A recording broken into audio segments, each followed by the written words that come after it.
Speaking of the president's approval ratings, his approval ratings have fallen to the lowest level of his presidency. 7 in 10 Americans have expressed low confidence in Joe Biden's ability to deal with Russia's invasion of Ukraine. I wonder why. In a new NBC News poll, and 8 in 10 voiced worry that the war will increase gas prices and possibly involve nuclear weapons, which is catastrophic.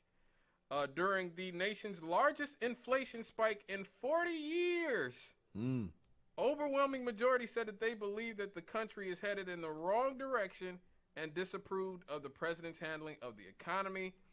Those are some of the major findings of the poll, which found that his overall job approval rating had declined to 40%. Wow. The lowest level of his presidency. And wait a minute, and he hasn't said anything about grabbing any women. Nope. He ain't said nothing about shooting nobody. Nope. He's been a nice guy. Yep. You know, some folk just won't be satisfied with nothing. And the survey actually also found that the Republicans enjoyed a 2-point lead in answering which party should control Congress. We already know that this is going to be a bloodbath for the Democratic Party. 40% of the adults in the poll approve of his performance, and 55% of Americans disapprove. That means a lot of Democrats, too. Yeah. The lowest mark of his presidency. Now, in January, his overall rating stood at 43%. And 54% disapproval. So it's not like he's significantly less popular than he was, but he's getting to a point where he's just gonna be he's like lifetime unpopular. Like he's got his batting average is low, and it's been low for months now. This is like Jimmy Carter. Yep. Too. Yep. The erosion in his approval ratings has been across the board, including black people. Oh man, wait a minute. Why did I say that? You know what comes next, right? What? Desert Eagle 2. Oh, no. You remember Desert Eagle 1, right? You talking? Oh, I'm thinking of Desert Storm. No. What was Desert Eagle? That was during the hostage crisis. Oh, Iran okay. hostage In Iran. crisis. The rescue mission that wasn't. The rescue mission that needed to be rescued. And that was it was the same thing. Carter, unpopular. He figured, okay, we'll do this. We'll rescue the hostages. Everything will be great. And the mission was a disaster. Oh, man. Now Jimmy Carter's a former naval officer. Right.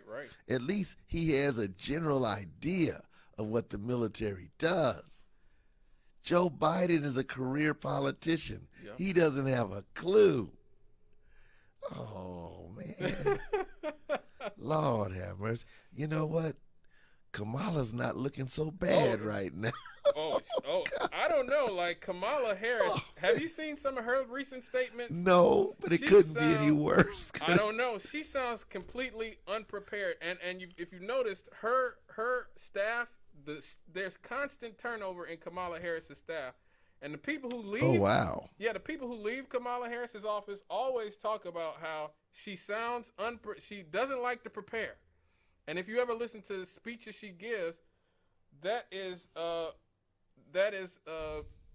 she sounds. She sounds like she has not prepared. For some reason, her and Joe Biden overrate their abilities to freestyle. They overrate to improvise. They should not be going off the top of the dome. Oh, my. They should not be going off the top of the dome. So we've got Jimmy Carter 2.0 on the one hand and Donald Trump 2.0 on the other. Right. And, wow. Right. But here's the thing that really hurts Joe Biden. How did this happen? His approval ratings with black people have eroded to 62%. From 64%. Oh, wow. And women, especially women, from 51% to 44%. From Latinos, from 48% to 39%. And from independents, from 36%. Now, again, his approval rating is the highest with black people because, again, the black community has a long and abusive marriage with the Democratic Party. The Democrats, we have a long and abusive a relationship with the Democratic Party that has Long lasted and for, abusive. yeah, 50, 60 years now, basically. I think it was LBJ who said after passing the Voting Rights Act that I'm going to have niggers voting Democrat for the next 200 years. We got 150 more to Right, go. we got 150 more to go to fulfill his prophecy. Whoa, and boy. so you can expect that, the overwhelming majority still approve, even though it like 62% for a Democratic president is catastrophic for black people. I gotta say, is it that we approve, or is like, well, this is the horse that brung us? Right. So, right. We bought this car out the lot. It turned out to be a lemon, and it's as is. Right. So I'm stuck with it now. Right, and see, one of the things about Biden too, and Kamala Harris, this is one thing that annoys me about them. This is very Trump-like of them. Neither one of them like to admit when they make mistakes or when they've messed up in some capacity. So anyway, they gave Joe Biden the opportunity after his people walked back his statements to walk back his statements, and now this is what he had to say. Thank you, sir. Do you believe what you said, that Putin can't remain in power, or do you now regret saying that because your government has been trying to walk that back? Yeah. Did your words complicate matters? Number one, I'm not walking anything back. See? The fact of the matter is I was expressing the moral outrage I felt toward the way Putin is dealing in the actions of this man. Just brutality. Half the children in Ukraine. I had just come from being with those families. But I want to make it clear, I wasn't then, nor am I now, articulating a policy change. I was expressing the moral outrage that I feel, and I make no apologies for it. What made you add that? Because that wasn't in your prepared remarks, we were told. So what made you add that at the end, Mr. President? Because I was talking to the Russian people. The last part of the speech was talking to the Russian people, telling them what we thought.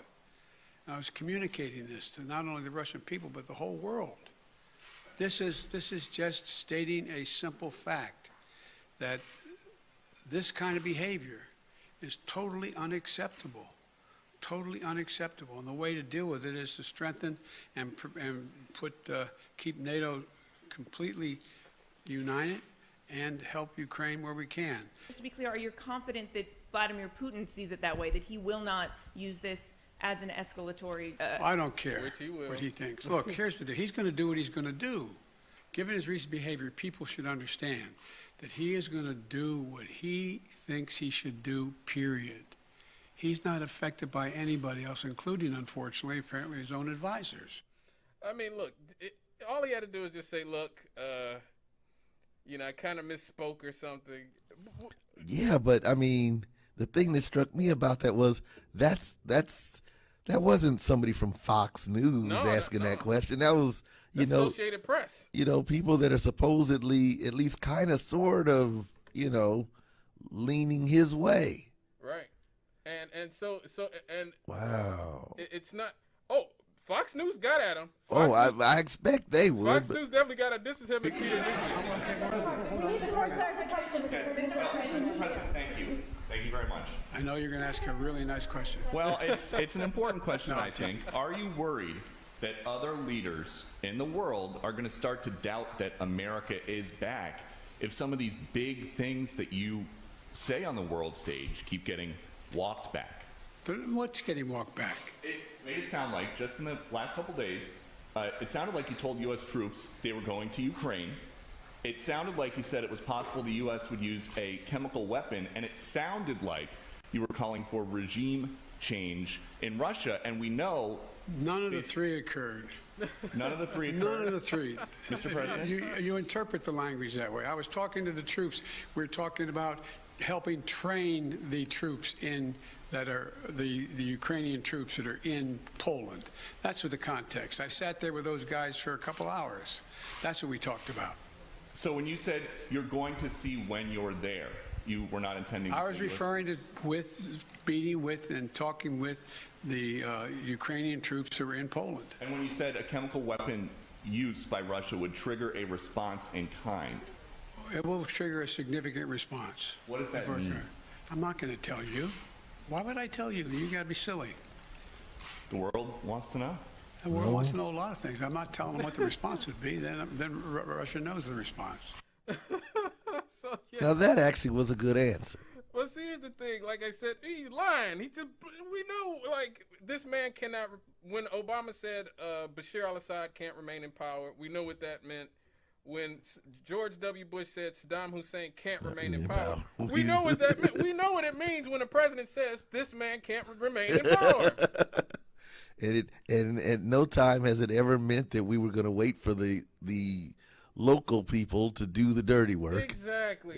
It meant that we didn't have confidence that they would do the dirty work, and so we'll do the dirty deeds done dirt cheap. Like, quote AC/DC up in this piece.